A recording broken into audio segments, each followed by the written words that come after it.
Good afternoon, ladies and gentlemen, and welcome back to the channel. I hope that you're having a fantastic one out there, wherever you may be. Let us dive into a little bit of Pirates. We're going to listen to Rickie Jones. We're going to listen to this track off of her album, Pirates, which was her second studio album, released 1981, and that will be the track Living It Up. We're listening to this track because it was suggested and sponsored by Joe. Joe, thank you so much for the recommendation. Thank you so much for the support as well. Now, when you had left a message here for me, you said that this track came to mind because of the Tom Waits, the music that we've been listening to. We've been listening to a little swordfish. I don't know what I just said. Which I really love Tom Waits that we've explored so far. And you said that this one has quite a connection to Tom Waits. So I have the Wikipedia pulled up here. And I couldn't help but notice as I pull it up, Pirates is partially an account of her breakup with fellow musician Tom Waits after the success of her debut album. Now we're getting some tea. Well, maybe you're getting some tea while I'm having some coffee. Let's go ahead and dive into the track. We'll discuss it a little bit after Living It Up. Here we go.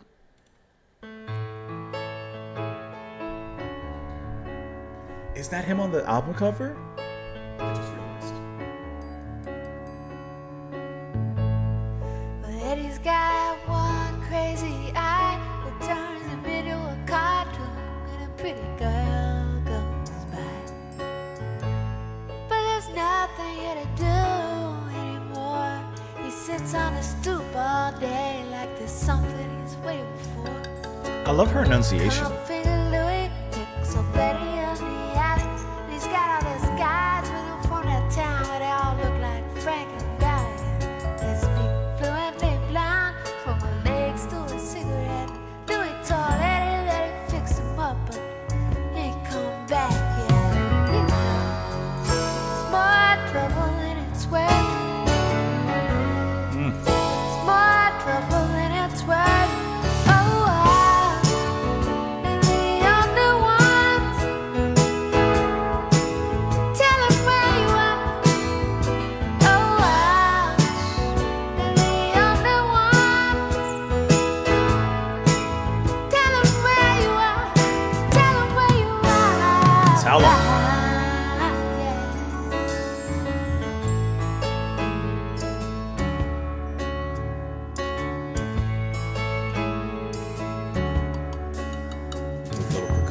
Zero quit school and she lost her job again, and then her boyfriend beat her up, and now he won't let her in. So she's walking by this joint in a black and blue dress, and she looks at Louis who elbows Eddie who says, "Don't tell me, let me guess." It's more trouble than it's worth. Oh, he's more trouble than his worth. Oh,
a very progressive song.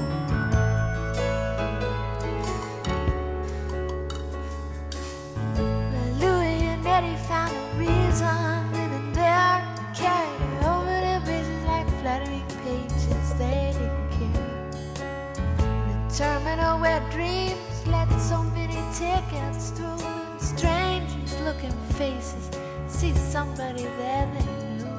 You might meet me tomorrow, saw the lights are blooming green. You're feeling a little lonely, a little sad, a little mean. Remember a place inside of that hotel where you could do anything you wanna do. You could tell it's more trouble than it's worth. This is more trouble than it's worth. Oh, and the only ones, come on, tell me where you are. Oh,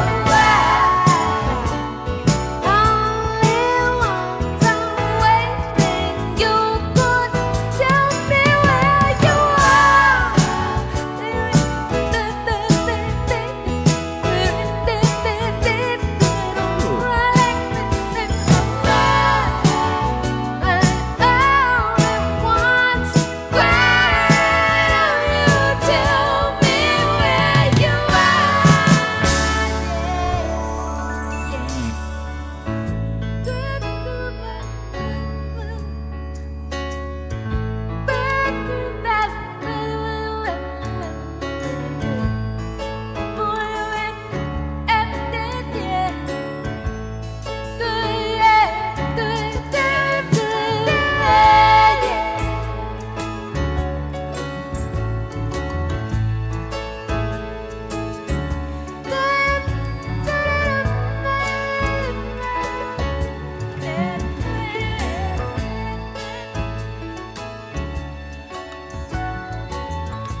Nice little pick strings at the end, just a little bit.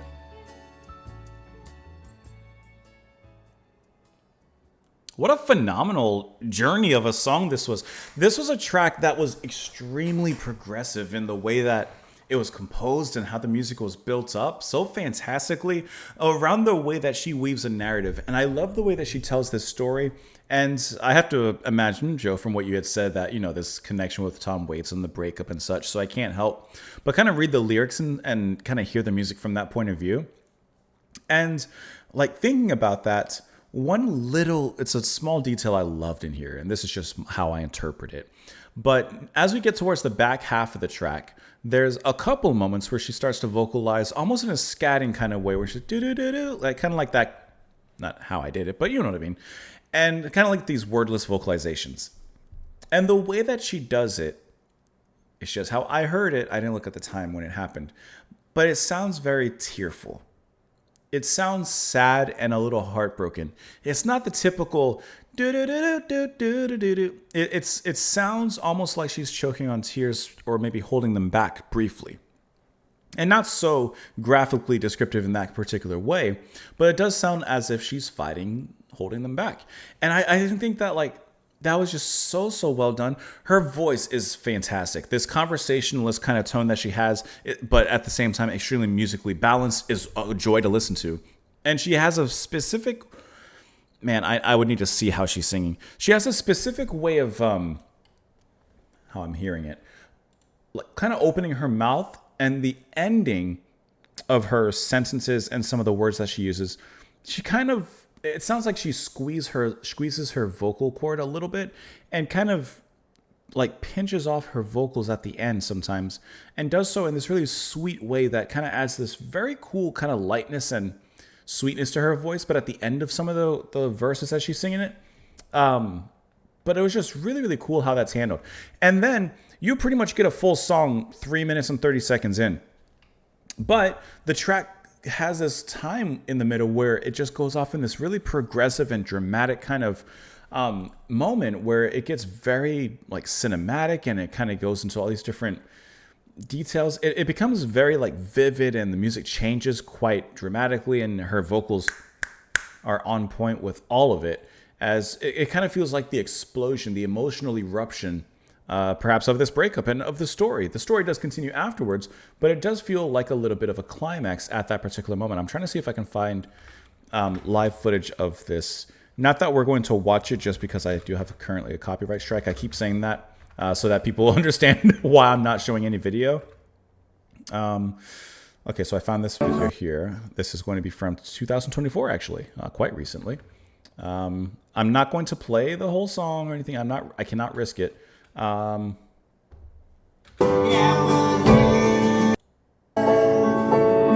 assuming that's Rickie in the back. A little lonely, a little sad, a little mean. But I was trying to find.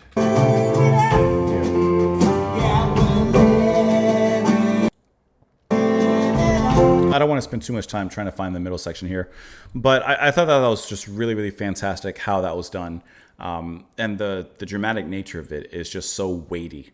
And in this story, as she's telling this story and, you know, the narrator of events, but also being involved in the events, the way that she is involved provides a different kind of context. It's not just a distant narrator who is emotionally removed from the story, the characters, the plot, and everything that's happening.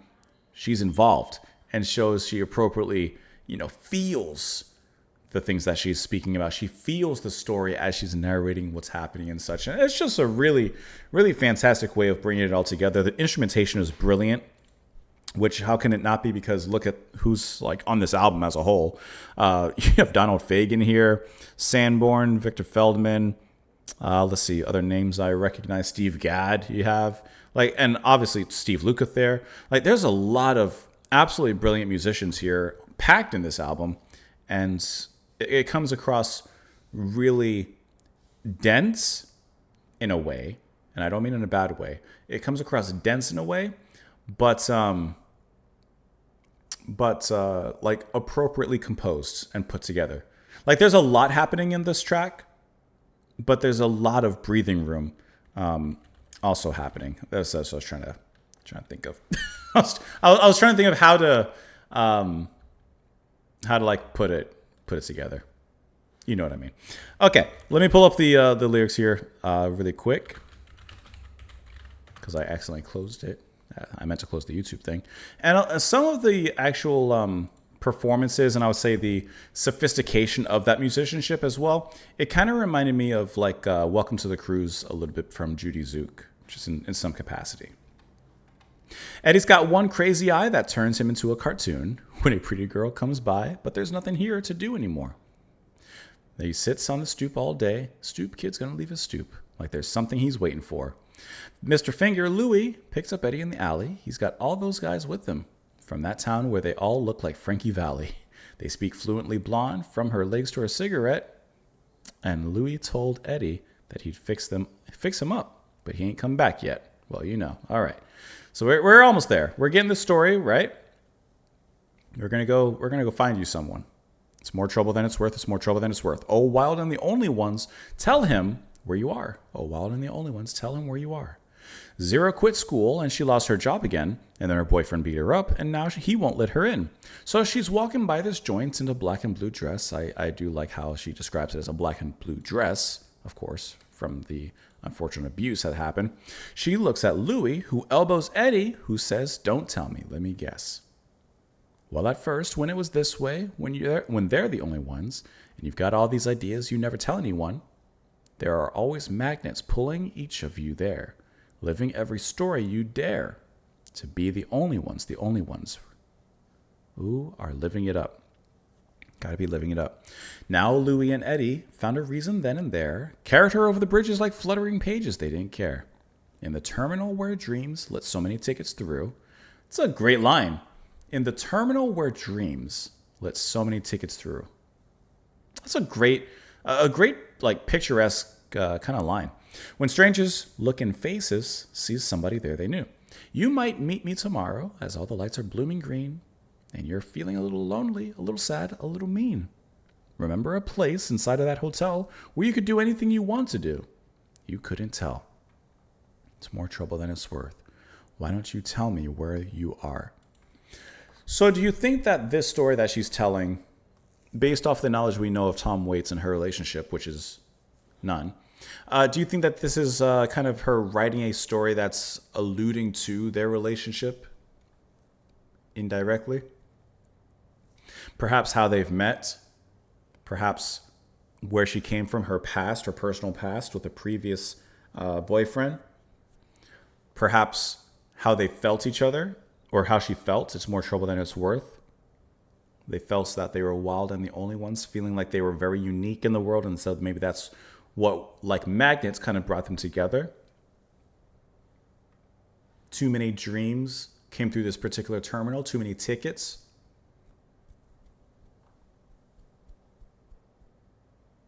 I'm waiting. You could tell me where you are. Maybe there's a distance that grew in between them. That began maybe as a crack, then a crevice, and then perhaps at the end a canyon. There's something to that one. There's a little something to that. Let me know what you guys thought of this in the comments down below. Let me know how you felt about this one. This was a really, really brilliant track. I loved how progressive it sounded as well. And there were a lot of cool creative risks taken with like the instrumentation and like that break in the middle, which is just wonderful, especially the way that she exclaimed herself there. Let me know what you all thought of it. Have a wonderful rest of your day. Joe, thank you once again for the support and the recommendation. Really great one. Have a great one. I'll see you all later. Bye.